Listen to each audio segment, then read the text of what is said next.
Greetings, fight fanatics, disciples of the fight temple. I'm Rob Zoatman. That's Chow Boa, mixed martial monk. Chow Boa, what do we have today? What's our next topic for discussion? Well, a lot of people actually were debating about. This may sound silly to all of you, professional athletes and professional promoters, and is MMA considered how MMA is considered as a sport, right? I know it's been the fastest growing sport for a long time now, but today we're gonna talk about MMA compare with other sports and how other sports are developed, and most importantly how the athletes are treated. So so let's talk about, because we were actually covering about the safety and how frequent a MMA fighter could possibly fight per year, which is strongly linked to injuries and also all kinds of stuff that backing up your career. So Rob, you're a professional athlete, so you have the most professional insight look. It's linked to a couple of things.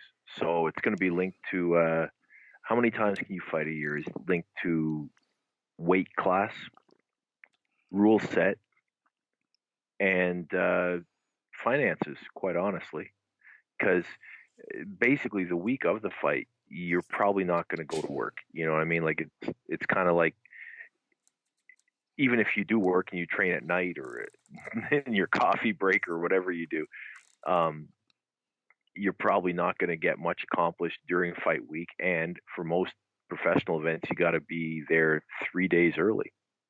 So Right. I would recommend getting there 4 days early, five if they're going to pay for your stay. So like you basically that week's a loss. Now the amount that they're paying in a lot of promotions, at least back in 10 years ago or so, a lot of promotions were only going to pay you the equivalent of about 2 or 3 days of work. Like of if you Right. have any kind of job at all, it's only going to be about 3 days of work. So like sometimes I would be like, man, I trained all this time and I didn't. People are like, how much money did you make? Well, that's not bad for the 5 minutes that you were in there. And I'm like, listen, I also missed 3 days of work, Right. and I had to pay my own train ticket and whatever else. Um, so yeah, all these things are influencing how often you could fight, and weight class, that's a big one. I don't think that people understand why the heavier weights get paid more money. It's not just from a promotional point of view, because to be perfectly honest, on TV, uh, um, guys that are around lightweight to middleweight look better. They move Right. better. They Right. don't get tired as easy, right? Right. And and lightweight to welterweight, those guys they don't get tired as easy, and they look better. The little guys, it's obvious that they're tiny, but those other guys look, their proportions are basically the same as a middleweight, light heavyweight, heavyweight. The difference is that the impacts are not the same. We all basically have the same flesh and bones. Yeah, my bones may be a little bit bigger than a featherweight's, but at the same time, my flesh is the same. It's the same composition, Right. you know. And so like you receive a kick from a guy who's 6'2" and 200 pounds on fight night versus a guy that's 150 pounds. Big difference. Right. And it's not the same getting hit in the head either. So like, what kind of cranial shots are you taking? What kind of damage are you taking? Your fight style. Are you a guy who just like stands in the pocket, like you've got your both your lead legs are tied together and just swing on each other? If so, maybe you shouldn't have so many fights a year. You know, do you take a lot of damage? Do you get cut easy? This is a big one too. So depends who you're fighting. Yeah, there's guys that I could fight every week. I've had fights where I was like, man, I could do that every day. And then Yeah. there was other fights where I was like, man, if I have to do this 3 times a year, it's too much. Yeah. Why is that? I mean, for a lot of things, for injuries, right, and also the recovery. And I will say, okay, Rob, you were a volleyball player a long time ago. So could you? Yeah. Because I really don't know much. How often a volleyball team can play? How often a volleyball player can play? Can You could play a couple times a week. Like at a high level, you could play a couple of times a week because it takes a lot out of you, out of your muscles and your joints.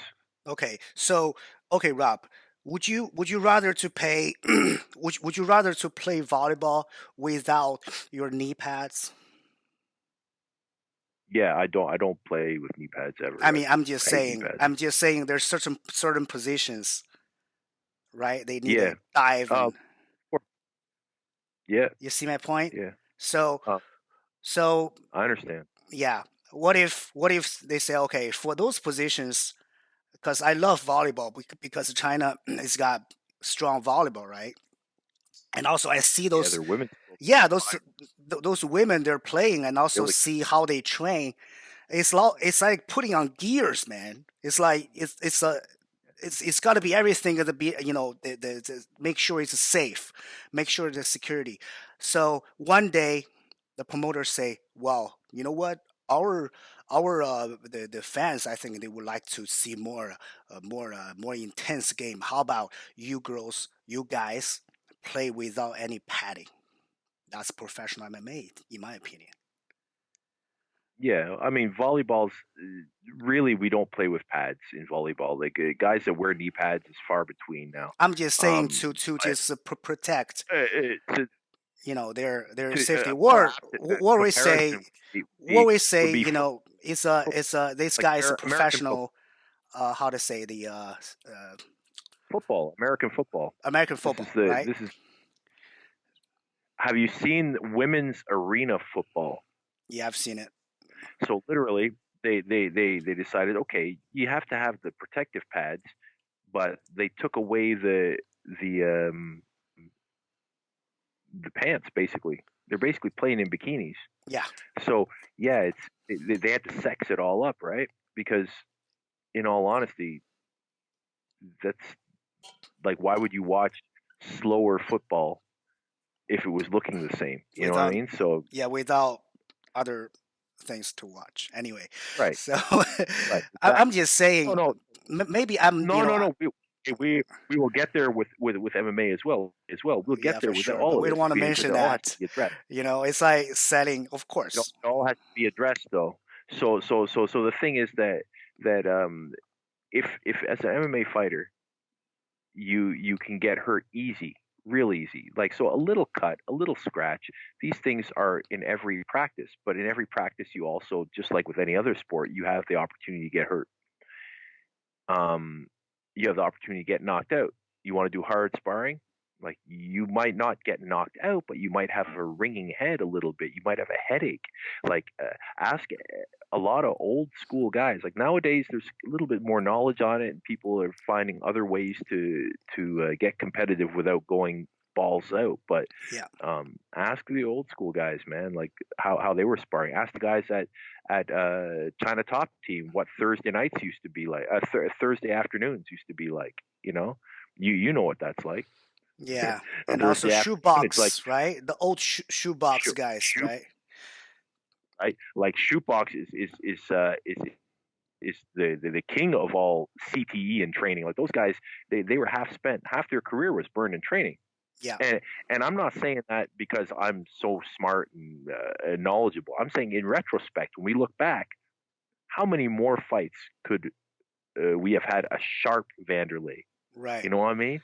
Like he he used to go to war. You know, him and Shogun were best buds and everything, but those guys went to war, and that was how they came up. I have stories from friends from Curitiba when they were in the Shogun and Ninja and other guys that I know. They were all training together, and those guys they were like, man, we used to go hammer and tong, you know, and it hurt me to do what I had to do, but that's what I had to do to get a promotion to the next level, to get the opportunity to go fight or to get the next promotion and belt level when you're a kid. It's like, okay, now we're no longer playing fitness games, we're brawling, and it's a kind of having played other games, you know, in front of a crowd at the time was a large amount of people, you know, for me. Um, and you think about it, that's not pressure. I never felt the pressure because you're there with other people, it's And so it's I also don't even it's like your an it's your MMA you need to pressure of showcase your athletic. skill. You need to showcase your skill, and also you need to entertain the crowd, and also you need to bring more highlight reels to your promotions, the footage content. So I mean, I understand all that. Just a fighter's got a certain amount of fights in the fighter, Mm, which means a fighter's whole our biological system can only take so much impact.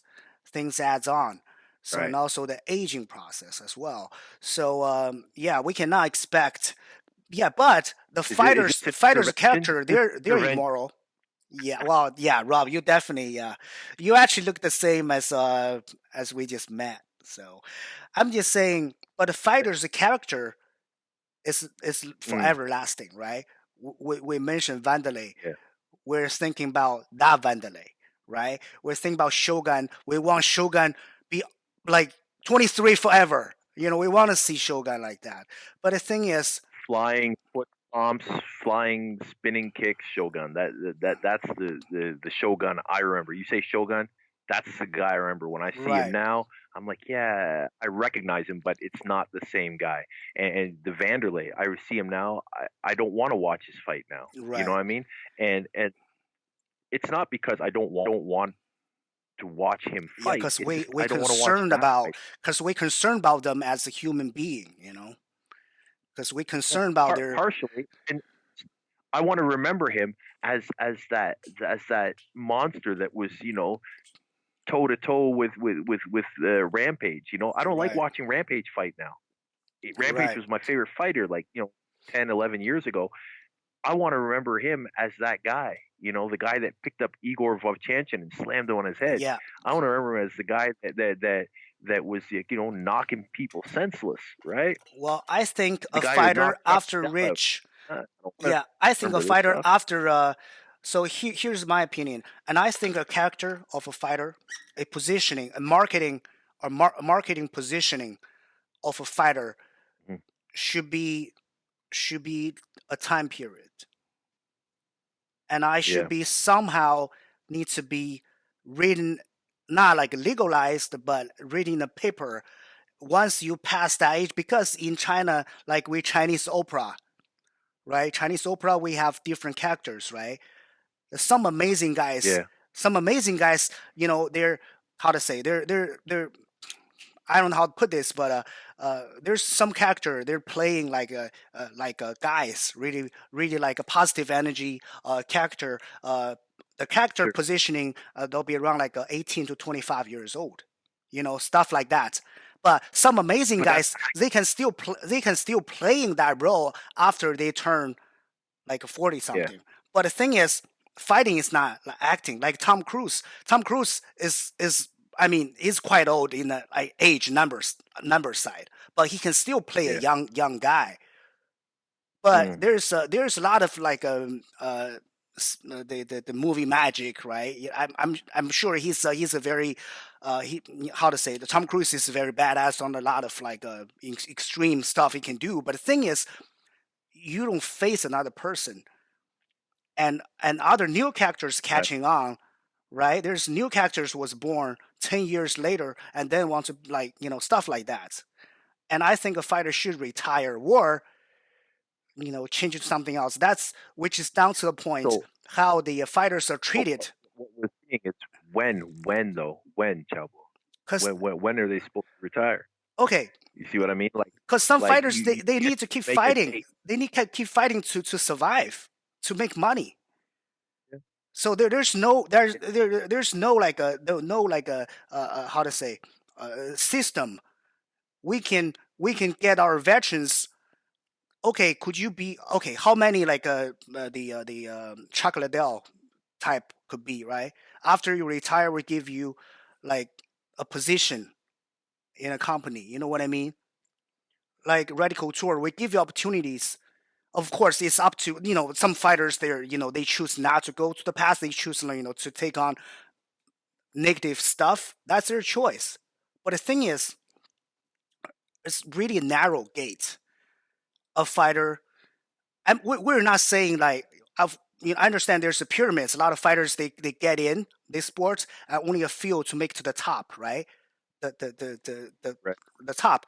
But the thing is, we're not talking about making a champion. We're talking about if there's a system really track the fighters could be you you get to this platform and then could be your stepping stone to future development because people will get old, people will start to make money and also start family, all that kind of stuff. Like no like the wives and kids Yeah. want to see their husband getting certain age and then still go into the ring for the promotion wise, for the entertainment wise, to fight some young kids which Yeah. characters pops up like 10 or 12 years after. So that's my point. What do you think? This is the same with any professional sport. So most pro sports don't have any kind of safety net. There's no pension for professional car racers. There's no pension for professional tennis players or volleyballers or basketballers. Like everybody, these are all things that I believe have to be driven home at a managerial level. And this is the role of what a real manager does. And a lot of people give flack to certain managers because they're getting in the way of fights being made. And I'm like, I think that those guys are doing the best thing in most cases, not all cases, but most cases, they're doing the best thing for the fighter. Um, I'm hesitant to give specific examples, for Like fear of Liu being. Wenbo, I can say the fighter I used to manage, Liu Wenbo. I managed his fights one by one. I don't really encourage him to take any fights, right? You should be the enough time to prepare, stuff like that, and things should be sort of not. I mean, not ready, but not wrong. Stuff like that. What fighters need, because there's certain things that most of us share in common, and that is that we're not really money oriented people. Because Right. if you were to look at any professional sport, specifically fighting, if you were to look at fighting as a money game, you're looking at it incorrectly, because your odds of being the guy that gets the money are few and far between, Hmm. regardless of whether you win or not. This is the truth. You can see guys who have won who make a pittance, and there's guys that they would beat the hell out of, and those guys make more money. Right. The difference is in marketability, and the difference is in stuff that's outside of the fighter's control, like how good looking they are, what accent they have, where they're from. Literally, like if they're the only fighter out of their country to get to that level, they automatically have the fan base, which makes them automatically valuable to the promotion. So nothing's equal, and those are the risks. We all understand that. But what we don't understand very well is fighters are passionate, so they're romantic, because the whole notion of fighting is somewhat of an ancient one. Romance and passion have to be involved. That's where when you get these amazing performances out of people that they were down and out, but they come back. Any comeback performance is a passionate performance. Right. Um, and and all these things on and on. But what we are not good at is money management necessarily, time management necessarily.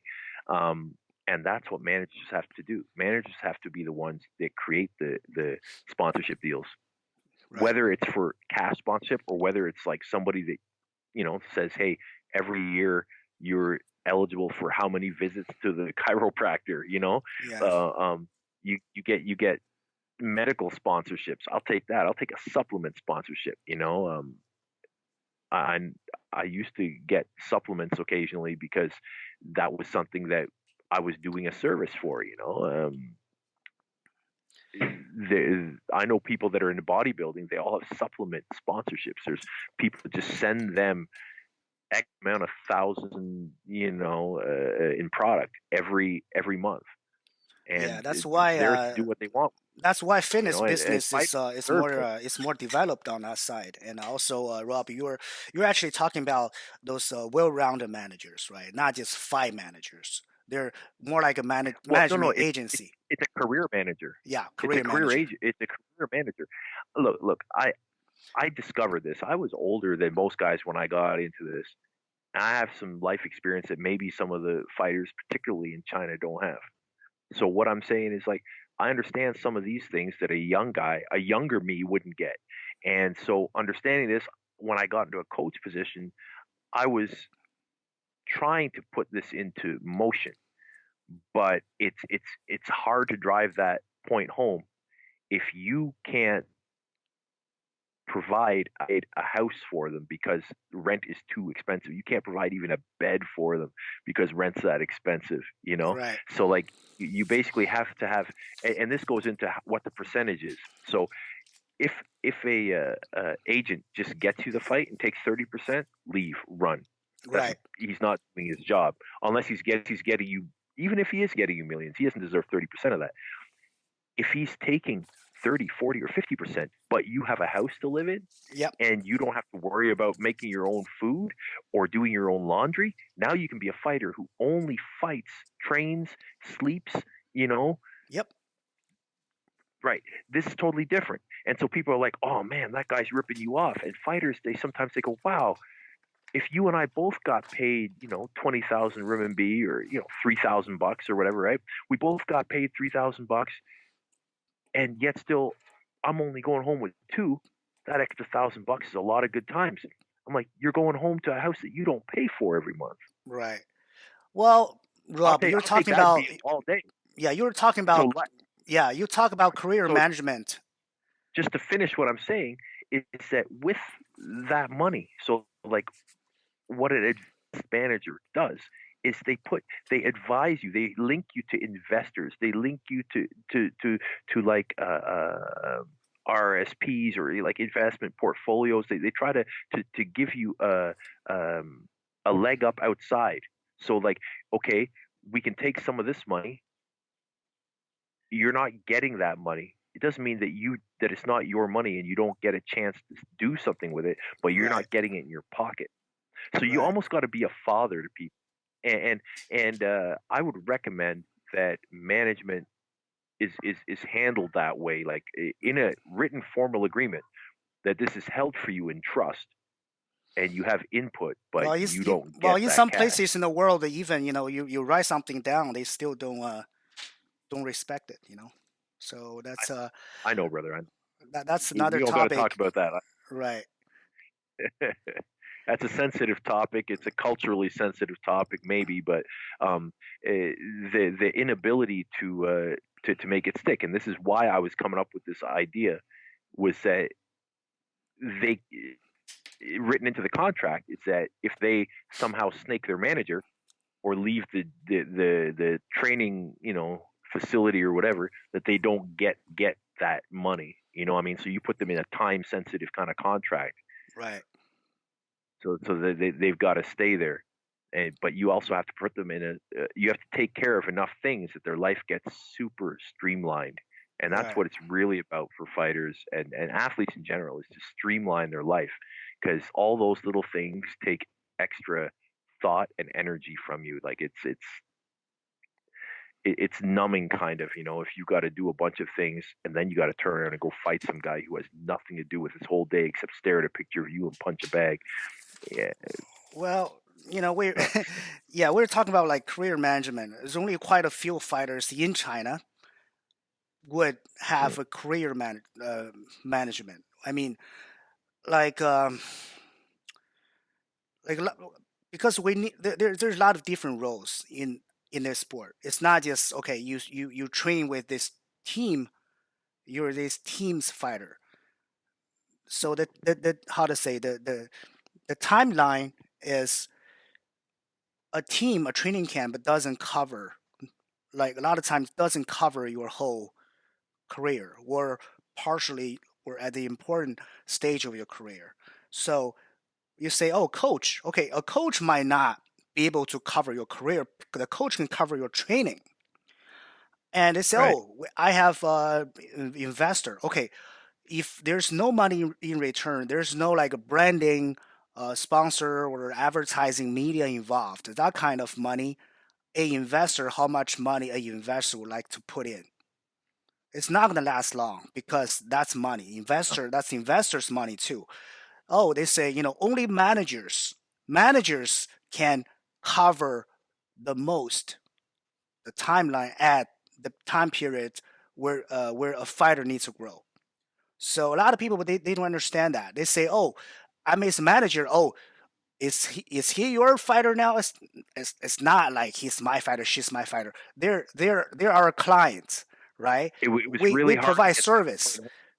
It was hard to get that point home in China. Yeah, It was really hard to make even our guys in our gym understand that the coach is not the manager. The two things aren't the same, and we want to open a management wing.